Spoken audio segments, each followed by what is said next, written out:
This season has genuinely had a little bit of everything. Joy, despair, frustration, and utter chaos. All of the food groups. So let's talk about it. We have had a complete roller coaster of a season this year, and over on stream right now we're doing something very special that has actually never happened in any of my Building Nation saves before. Some of you may already be able to figure out what exactly that is, but worry not, I will talk about it more later in the video as well. VODs are of course on the second channel, you know the drill. I cleaned the microphone. I gave in to peer pressure and cleaned the microphone. Are you happy now? See you again in 3 years. But nevertheless, we came into season 21 of Building a Nation with Sirens of Malta off the back of, well, truly pure disappointment after suffering that terrible fate at the hands of Dortmund last year. And with player values still in the absolute basement, we knew that this year was going to be very difficult to navigate from a cash flow standpoint, whilst also trying to strengthen the squad and improve our chances in Europe to finally get our first Champions League win, or even get to the final again. But before we get into the recruitment side of things, we need to talk about a few outs. Nothing major for reasons that are of course abundantly clear, but still some players that I feel like are worth highlighting, particularly with the services that they've given to the club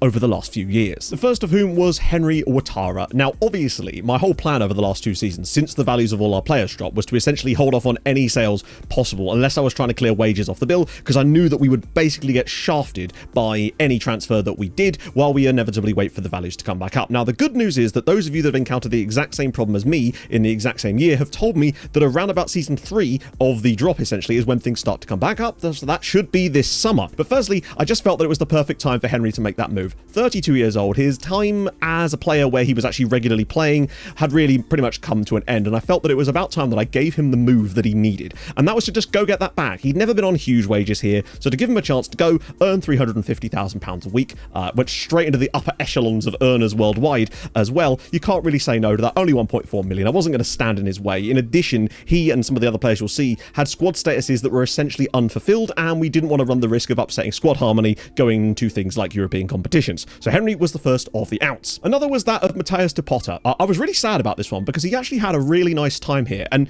considering I signed him for 4.6 million, which at the time was a bargain and a half because he was immediately worth like 20-30 million, we ended up selling him for 1.1 mil. And lastly, of the sort of notable out, so to speak, is Pierre Kamga and Len, the 34-year-old, 104 caps for Cameroon. I mean, he'd been at the club for 15 years, and what a signing he turned out to be. One of the first sort of signings that we made that went wow. Him and Vida coming in around about the same time, I believe it was even the same summer, in fact, was sort of a huge turning point for Sirens at that point. And again, Kamga's game time had really fallen off, and look at the wage. £165,000 to Al Hilal, £625,000 a week. I don't know who he has dirt on, but what? That is wild. I believe we actually checked this. He is the 11th highest paid footballer in the world. But because nobody else is really worth anything, or certainly the players that we would actually want to get rid of, we've been essentially holding on to them for the time being, hoping that we could essentially make those sales over the coming seasons as we try to be very careful. Now, of course, because of that, we haven't been able to spend a lot of money on transfers either last year, although we did spend a little bit, or especially this year, because the fact is, if we were to start spending money on transfers for reasonable players, the way we were spending before, we would never be able to make up that cash with player sales or even competition revenue and whatnot, and that could lead us into a massive FFP problem over that 3-year period, with of course the season coming being the 3rd year of that period essentially. So that gave us a bit of a conundrum. We really had to be very careful who we signed over the course of this year. Now we have still made some signings, some of them are actually fairly expensive as well, but they've been kind of fewer and far between, but I still think we have made some very shrewd pieces of business. 1 or 2 you may have already seen from the players I showed you at the end of last episode. However, there's a couple of new ones, and I think some of them are very much worth being excited about, so let's jump into those guys now. First is one I don't believe I did actually show at the end of last video, and this is Fouad Babesi, 19-year-old Colombian. He's gone on loan to Gazira, which is nice to see. We just think that he might be a very interesting prospect on that right-hand side of the defence, the wingback. 1.4 million from Junior FC. I just really liked his attributes, like really good acceleration, great pace, lovely balance. Agility's a little on the low side, which isn't ideal. Amazing crossing though of 16. Feels a bit like a Lahovi type player. Good on both feet, natural wingback. Out on loan this year, he's done okay, but at least he's getting game time, time, which I think is more important for his development. Now, is he ever going to be a world beater? Probably not. But at times this year, the game has considered him our hot prospect, which is interesting. It does make me wonder if there might be something here that maybe suggests he's slightly better than the stars would suggest, because that can happen. Then, of course, there was Blaž Král, who I believe I showed at the end of the last video. 6 million, but it is staggered over a course of several years. We're only actually paid 2.5 million up front. The rest is in like 500k, 500k, £1 million type of situation. Now, obviously, he's worth none of that because this is Football Manager 24. Now, a player that I believe I did show in the last video is Luis Pineda, the £8.25 million release clause from Pumas. Now, with our slight tweak to the tactic, which I believe I did highlight in the last of the videos, but we've made some slight more tweaks to it over the course of this year, and we're going to run through that in a second. He kind of suited exactly what we wanted to do. Our original plan was to play him as an AM in that central role, but you'll note that he hasn't actually been trained there, and the reason is because with our slight tweak, he's actually found a role playing off that right-hand side instead. Now, not as a starter for us, he's very much been the backup to Pereira this season, but, you know, 8 goals in all competitions, hasn't really played for us much in the Champions League or anything like that, but he's still been a solid option for us this year, and I really do like what he has to offer, and he's still only 21, and bringing things back down to more budget signings. This is Ondrej Holub, or as we've been calling him, Andrew the Pigeon, a Slovakian international attacking midfielder, and part of the reason why I was happy to move on someone like Mateusz De Potter, because this guy, for 575 grand, these are the moves that we love making. These bargain signings that turn out to be very, very good indeed, and he's actually worth more than we paid for him, which, as you know, is very difficult to do at this stage. Then we took a massive risk on Reto Bockons, a Swiss international who was 18 years old at Winterthur, which was just a fun team, of course. But £5 million release clause, it was a risk because we just weren't sure what we were expecting. Now, when he originally signed for us, he did have 5-star potential, which has now dropped off. But we like a lot of things about him. Firstly, media style, unflappable. It means there's some high professionalism in there, spirited personality. I feel like if he does have any decent sort of PA, he's likely to reach it if he can get that game time. Now, he has gone on loan to Sweetie United in January, and as they push back to try to qualify for Europe again after, of course, disastrously not doing so last season, they have taken some very interesting loans this year, including Wallenhaupt, our record signing, is actually on loan at Sweetie United now. Such is life. And now we move to players that actually joined us over the course of the summer. The other guys all joined us on like transfer opening day. These are players now that you're going to see that joined us over the course of the actual season upon us doing some scouting. And the first of them is this guy, Pedro Figueira. I love this guy, and this was one of the ones that he was a recruitment focus, and chat were like, you know what, for that kind of price, it's worth us having a go. And bloody hell am I glad that we did. 1.4 million from Académica Coimbra over in Portugal. 35 games on loan for Goodger United, one of the better sides in the league. 13 goals and 6 assists off that left-hand side. He ticks a lot of the boxes of what the FM24 match engine likes. He's fast, he's got good acceleration, and more importantly for me anyway, he has very high agility. I've noticed that a lot of the best players in the game have a lot of them just 20 agility. It seems to be almost, for me, the most important attribute, particularly in wide players and strikers. Anything that's creative, the agility just seems to be massive on all of the best players in my save right now that seem to perform the best for like your Man Cities and your Real Madrids. So the fact that this guy's very good there, model citizen, unflappable, I think he could be an absolute monster in the future and could be part of the reason why Goodger could start to continue to be amazing. So 1.4 million, recruitment focuses apparently sometimes do still work. And now we come to the most expensive signing we made this season. This is Frederik Björk Sultan, a goalkeeper who we spent £10 million on from Bodø. Now, again, ignore the value. The fact is, he's clearly a phenomenal player. Like, he's a brilliant goalkeeper. Now, he is slightly worse in a couple of areas than our normal starting goalkeeper, Mr. Gutierrez. However, the one thing that he has that Gutierrez doesn't is big matches. In fact, not just the fact that he likes them, it's a complete polar opposite situation with Gutierrez. And I did wonder, and I hypothesized about this in the previous video, if maybe, even though the goals didn't look like they were Gutierrez's fault in those European matches, if it was just the game's way of representing that, and it sort of just was saying, essentially, he's not cut out for this. So we decided to grab a goalkeeper that could start for us and actually liked those big games to complete the set, and maybe give us that little bit of an extra boost in those European games when it mattered the most. Because as Evidence-Based Football Manager showed in his testing, the more important those matches get, as far as Champions League, the later rounds you go, the more important that big matches attribute really does seem to matter in terms of performance-wise. So getting a guy like this was super helpful, and he has been our starting goalkeeper this year. The aim is that we will possibly sell Gutierrez as well, should the money be right. But 10 million was a lot to spend, but we felt it was the right move for us, and truly, I do believe it has been. He's been hitting green ratings across the board this year, and I think that should show you just a little bit about the fact that he can do it. And he's had a really good defense in front of him, but he's done a lot of the right things at the right time. Still only only 25 years old. Wild that he only has 16 Norway caps, but he was the biggest signing we made this summer, and I think we can build on him potentially. In the meantime, while our other goalkeeper, Lacharak, who's out on loan, starts to develop slowly, gives him a bit more time. We don't want to rush him into the first team. One last player to show you. He's not one that I'm showing you because I think he's amazing. This is Abdelhamid Kamal. He was playing for Melita in the second tier, doing very, very well for them. However, he was keeping one of our loan farm players that we really, really liked and thought he had a bright future out of their starting lineup, and we truly believed that he could make a huge difference there were he to get some game time. So we did a bit of a silly, or did some 500 IQ. We bought their main striker off them for 100k so that they would play our loan farm guy. Best part is, guy comes in, goes straight into our own loan farm, and now plays for Tarshin Rainbows in the top flight and is actually succeeding there. It just works. We'll circle back to what happened after that with the loan farm guy that was at Melita, because he has got a very interesting story, and we want to be keeping an eye on him in the future. But that actually wraps up our signings. Genuinely, that's all we've managed to do this season. We've got I don't think there's even that many players wrapped up for the summer already. We are really waiting on the outcome of what happens to our player values over the summer before we can decide where to go. Now to the league. This season, it's been a strange one. We won the league by 10 points. It's just what we do. Goodyear, of course, now cementing themselves in second spot. Hamron, they never don't finish third. I actually looked up the statistics on this. In 8 of the last 10 seasons, Hamron have come third, and it's 5 in a row now for them. They just love not having to do any European qualifiers. That's their dream. But it was a little bit of a down year as far as goal scoring for us. We actually only scored 82 times this season. Did have our best defensive record for a little while, and part of the reason for that is because our new tactic that we switched over to for sort of most of the first half of the season,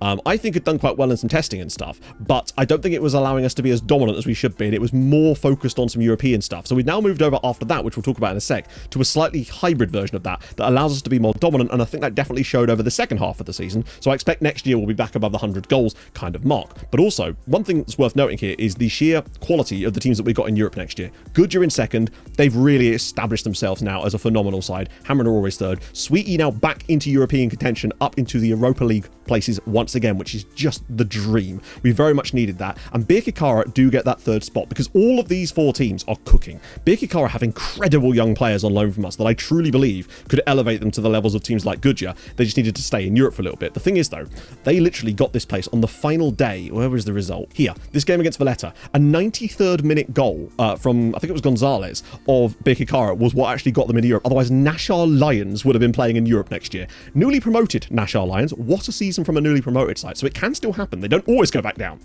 Unfortunately, Valletta and Floriana very much do. Absolute bobbins. And worth noting that Zabar, who of course competed for us in Europe this season, damn near got relegated, and at one point were actually in the relegation zone. So isn't always a blessing. Nice to see Roy Fleming, the top scorer in the league as well for Sweetie United. He still hasn't declared for Malta, and we believe there's a glitch now with this awaiting paperwork thing that he will never declare for Malta.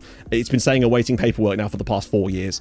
It's a real shame that Malta are going to miss out on having a player like Roy, but it's not just him. There's several other players that have got the exact same situation, and it isn't just because of the country that they are from, essentially. We've had some players from much smaller nations too that won't declare. It's very, very strange. And just swinging things across 2 tactics for a second, I don't know if I showed this off last time or not, but essentially this is what we've been running this year, a more asymmetric style. I just felt that we were just conceding annoying goals. I mean, look, you'll always do that, it's FN24, but I felt that we weren't solid enough before with the 2 striker system. So we've moved to having a wide or an inside forward now.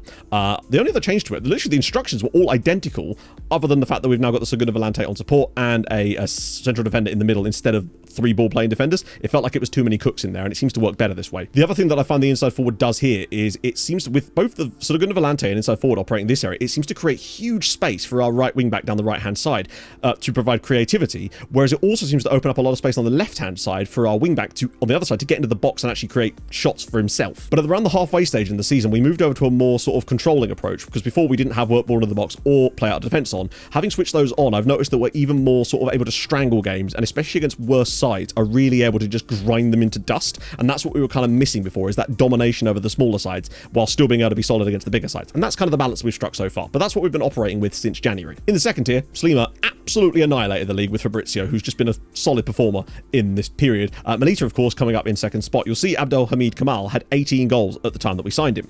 And you think, well, why on earth would you do that? So basically, let's talk about it. This is the guy who was essentially his replacement. This is Sergiu Tabakaru, who I, of course, showed you before. Romanian international striker. We signed him for 2.5 million. For me, he has all of the requisite parts to be an absolute monster striker one day. And getting him that game time early in his career, I think, is super duper important. Now, obviously he wasn't getting a lot of that game time initially. Now you can see from his statistics here that in the league, he's got 13 goals and 3 assists in 9 starts. But I want to show you something. You can see how little he was actually playing for them. And when he was, it was mostly as a substitute, right? He had a few injuries in there. It was at this point, right here. This is when we bought their striker off them, as you can see from the date. And then they were forced to start playing Tabacado. Look what happened in the next 6 matches after that. Hat-trick, goal, 2 goals and an assist.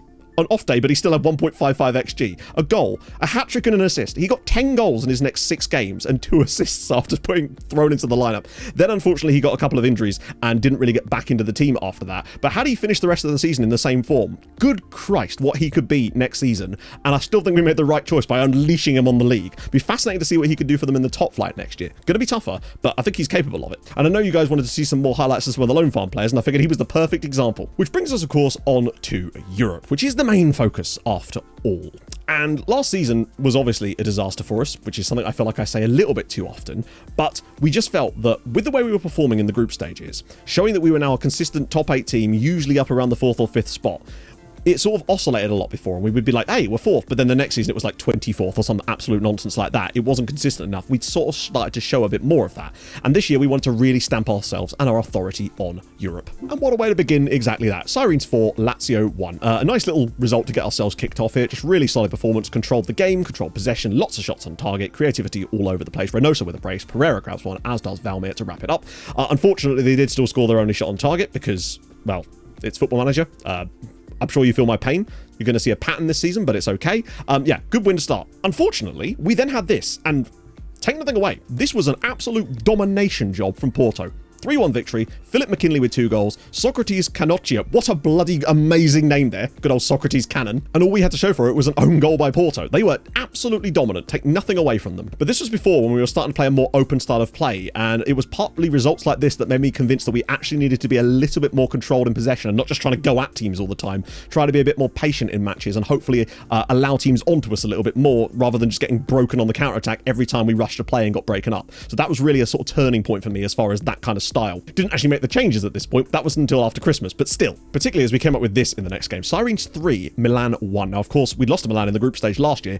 Look at this, but 4.42 XG. What an absolute walloping. 2 more goals from Reynoso, who really is now starting to score regularly and play well in the Champions League for us. We had a few seasons where our strikers just never seemed to score a lot in Europe. It was regularly like 5-6 goals over the whole tournament, even when we went deep, was all we were getting. But now Reynoso was really hitting the ground running. Palacio scored 1. Padilla missed a penalty.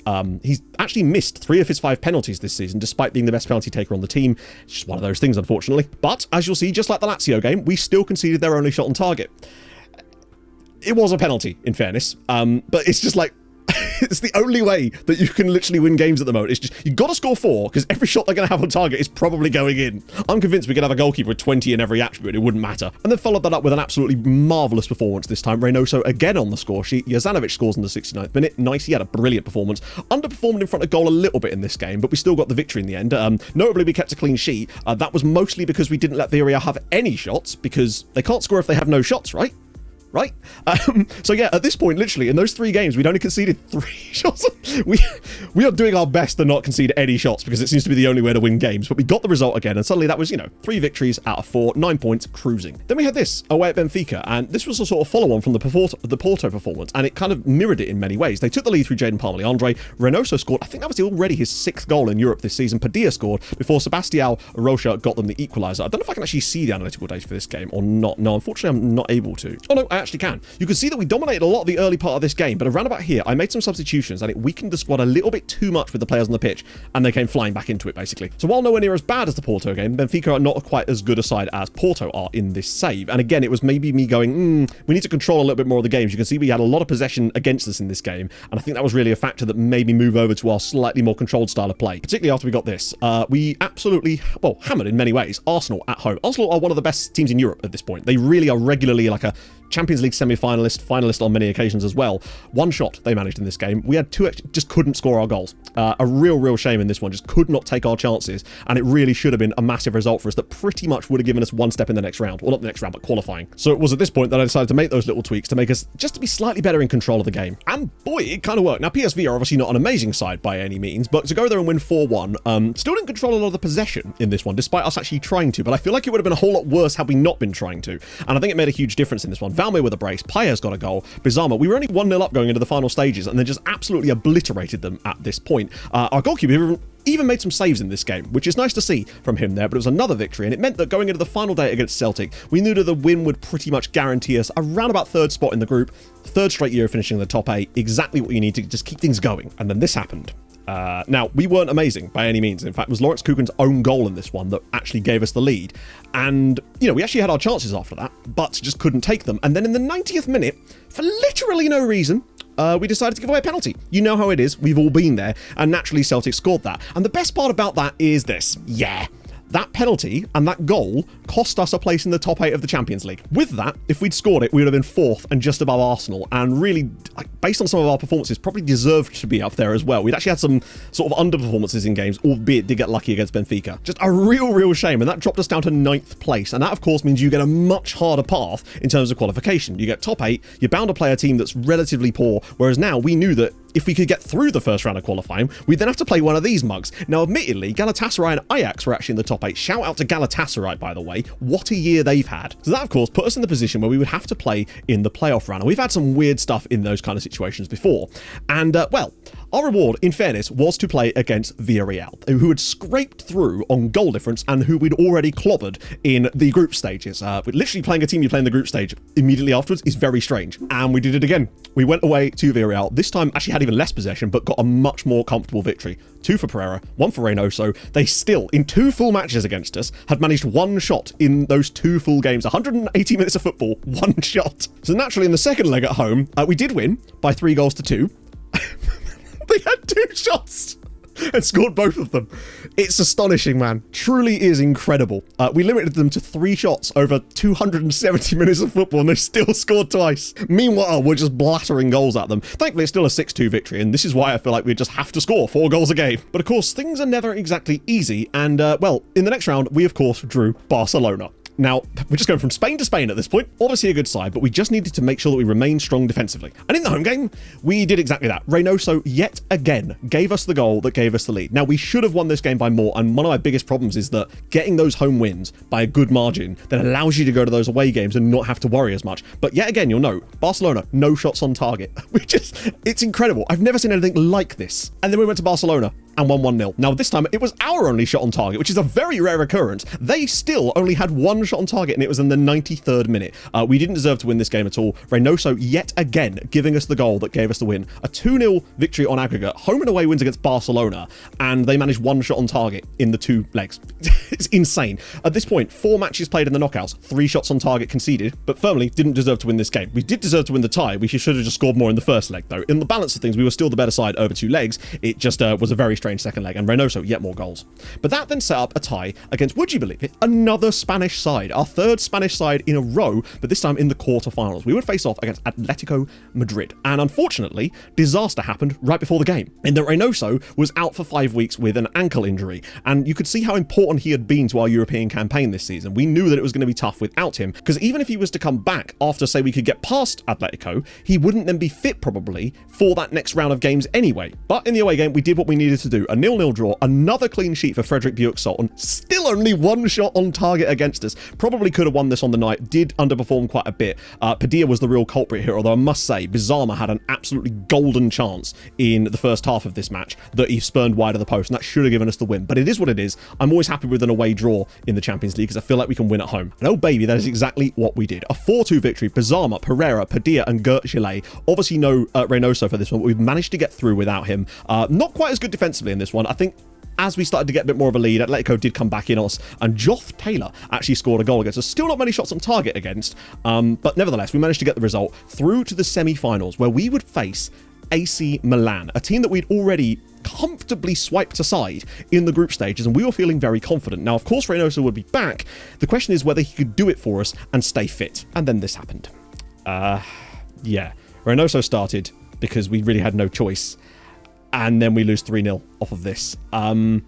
It does just seem like no matter what you do, you're going to get a result like this, and it's almost impossible to recover from it. It's funny, I actually said to chat at half-time in this game, because the game was really, really finely poised at half-time. There'd basically been no highlights. Both teams had something like 0.3 3 XG or something. And I actually said to chat, wouldn't it be funny if Milan just won 3-0 in the second half through every shot they had? That's exactly what they did. It was incredible. First a penalty, which was utterly bizarre. The ball was crossed into the box. The ball went out the other side of the box and was basically near the corner flag, and then our defender just pulled their guy down in the goal for no reason. And it kind of went from bad to worse from there. A long way strike, which was just a banger, and then a deflected goal past our goalkeeper to make it 3-0. And you know how these things go. It's just like Dortmund last year. In the second leg, we once again, no shots against us on target, but it wasn't enough. Reynoso got the goal yet again for his season, but we weren't good enough in the home game here. That's the key thing. Over 2 legs, if you actually add it, it's fairly close. And once again, it just didn't quite work out for us. Just one of those things. We were a bit gutted because I felt like this was the year. And also, shout out to Galatasaray, who'd actually reached the quarterfinals and narrowly lost to Milan in there as well. So fair play to them. But it was just such an absolute sickener to see us go out here because of how well we played against Milan in the groups and absolutely hammered them and just couldn't do it again. And I think part of that really does come down to the fact that Reynoso just wasn't match fit, but we just simply couldn't afford to put someone else in up front. And in hindsight, maybe we should have started Bizarma, but it's just such a tough, it's like, do you put your world-class striker in who isn't entirely match fit, or do you start a guy who's simply not on his level? I mean, in the end, he actually got us the goal in this one, but it was a bit fortunate as well. I do wonder if we'd had a fully fresh Reynoso through this entire period, I think we would have blown them both out the water. But, you know, ifs and buts, right? But still, it does feel like now we're really on the right track. The fact that we're being so miserly defensively a lot of the time in Europe, we just need to be a little bit better at finishing our chances, keeping the squad fresh and fit, and it's right there, I can feel it. Like, obviously I was very frustrated at the time. I think I threatened multiple times to uninstall the game and start playing Balatro full time, but I really do believe that it's stuff like this that makes the wins feel sweeter, although at some point you do actually need to win in order to feel that. Imagine if we didn't win the Champions League at all in this save. And despite all of that disappointment, it was still a semi-finals in which we won half of the games as well, and really did look very good in general. So that meant there was still a great chance of getting a lot of points on the board if our Maltese friends could help us out. However, with the fact that Sweetie were not going to be in Europe this year and had been replaced by Zabar, things were not feeling good for us at that point. But first up were Birkirkara, who are of course used to working their way through the early rounds of European qualification and did the exact same thing again, swiping aside Volosh and then Apoel Beersheva to reach the big group of the Conference League. They just know how to do this now. And next we had Zabar, and judging by the fact that they nearly got relegated this season, we didn't exactly have high hopes, but we thought, you know, they'll drop into the Conference League, maybe get us some points there. Except they had other ideas, as they then swiped aside CSKA Sofia before beating Besiktas 4-1 at home, which then meant that in the away game it was almost irrelevant, and they then reached the Europa League group stage.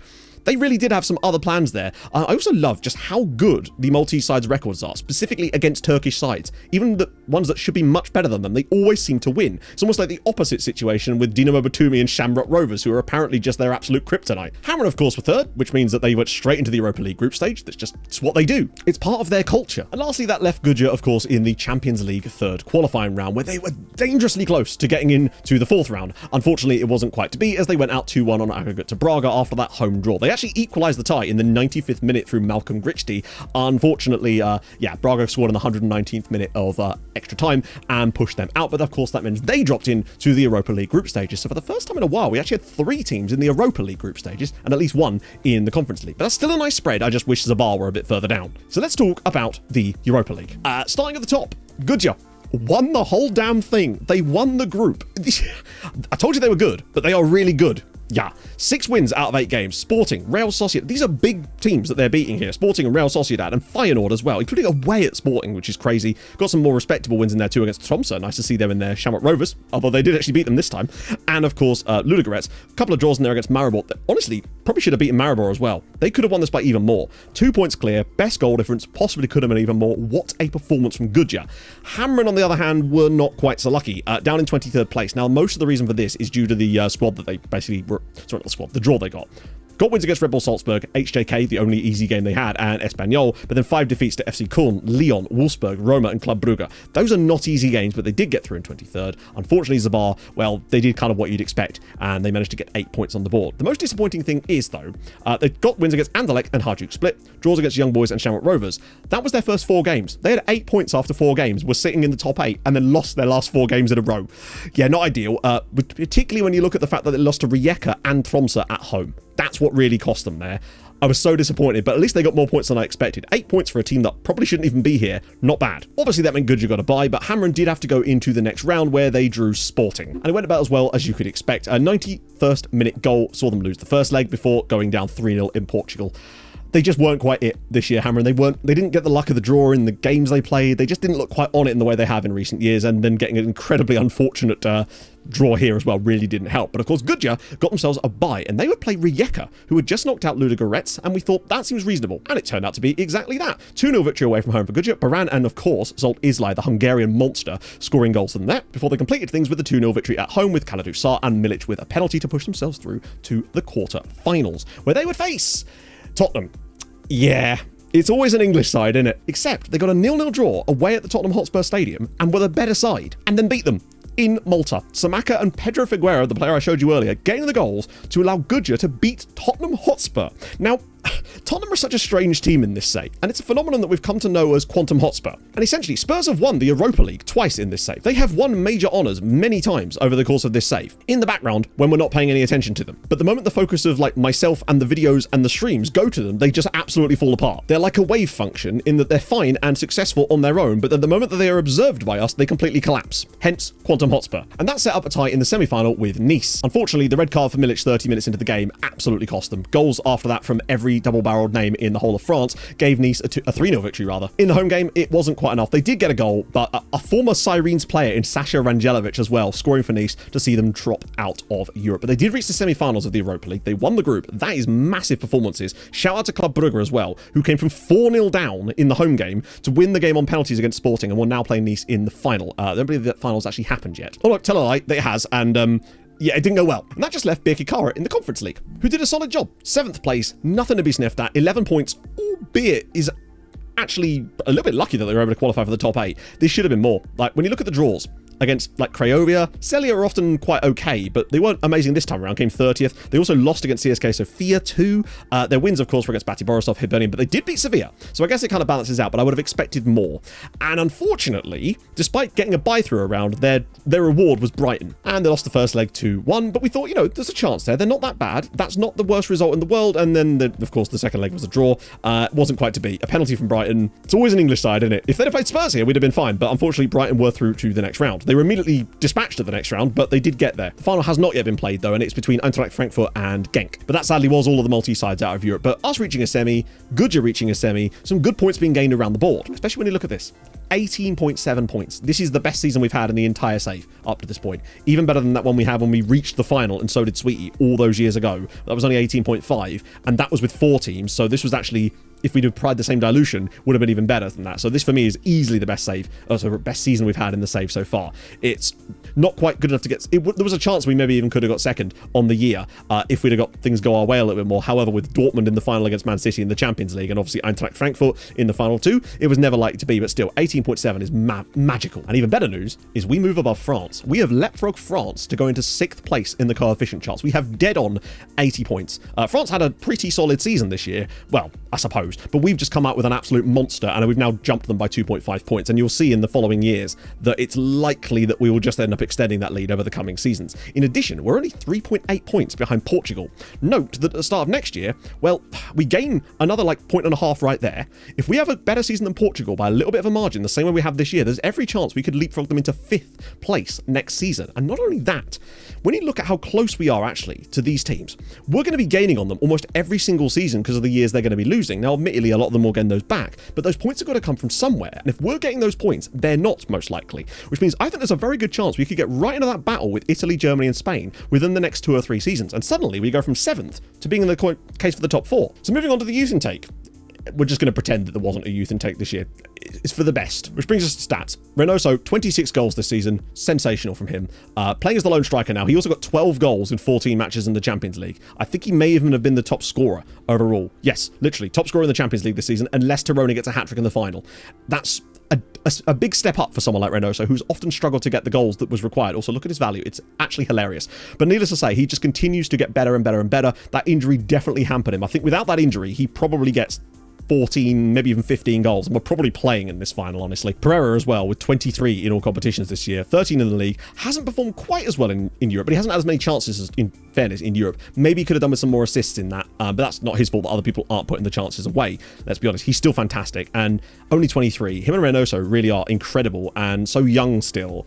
that part of our team is only going to get better. Padilla is perhaps the one that feels like it needs highlighting this season. Only the 9 goals. You can see that he's underperformed massively on his XG. 16 assists. Now, his role was never going to be the same as it has been the last 2 seasons, despite it literally remaining the same. The way the rest of the team moves around him now is obviously going to create less scoring chances for him, but it's still a good amount of chances, and he's not really put them away. He has really suffered this season, especially in the Champions League. He's only got the 1 goal in Europe this year when he should have had like 4 or 5, and that's really where it's let us down in crucial moments. Still lots of assists, which is great. That's what we want to see out of him. He is after all a creative player, but with a guy that has attributes like this, with 20 finishing and 19 composure, I'd like to see him score a little bit more, you know? Perez is just an absolute basket case of a player. 7 goals this season. We were really, really trying to get him and give him chances to boost his numbers up. A lot of these chances as well came in games against really bad sides to try and boost his confidence. He is incapable of scoring goals. There was one game where we won 6-0.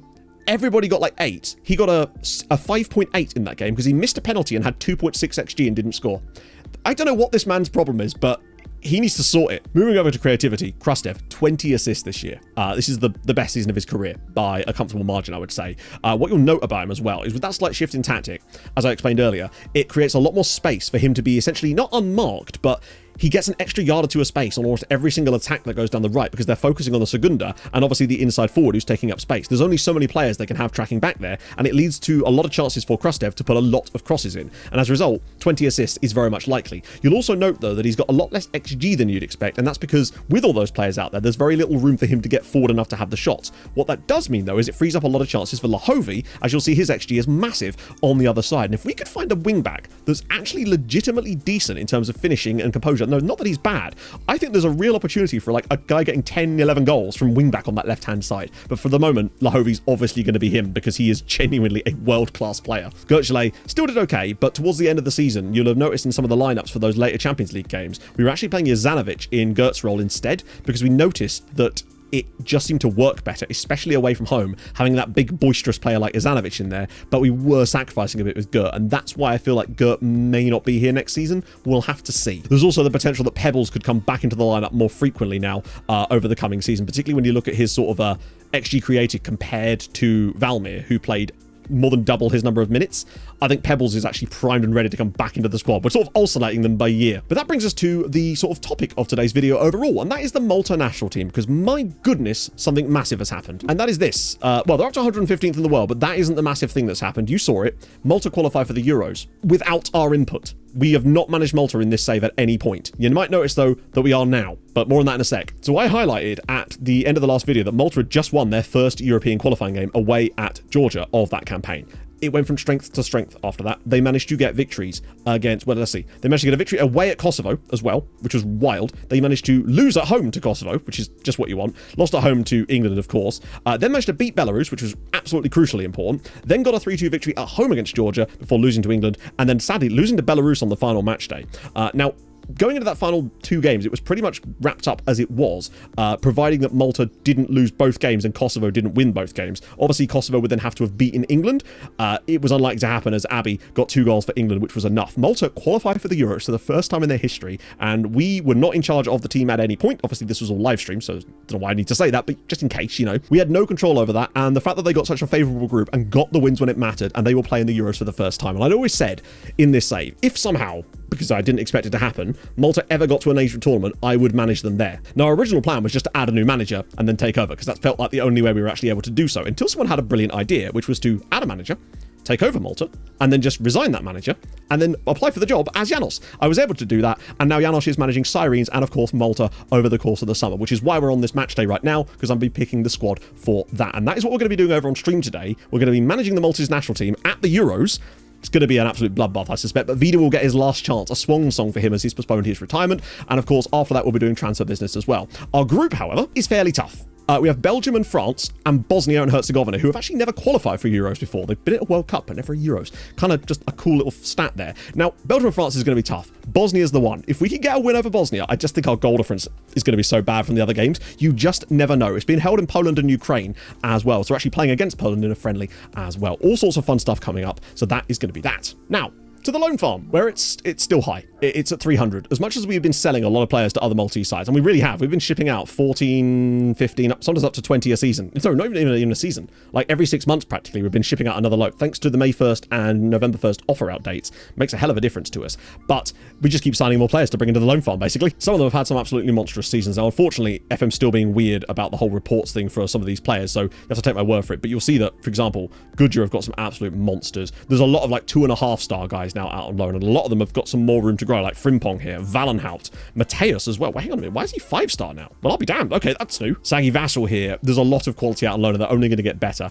As for goals, Fabrizio got 32 in 27. That's insane. But Islay with another 21 goals for Goodyear. He's crazy good. Mamadov, of course. You'll also note that both Mamadov and Islay are joining those clubs permanently. It might not be till next summer because it goes through when their loans finish, but still. Finances, we've actually made a profit currently.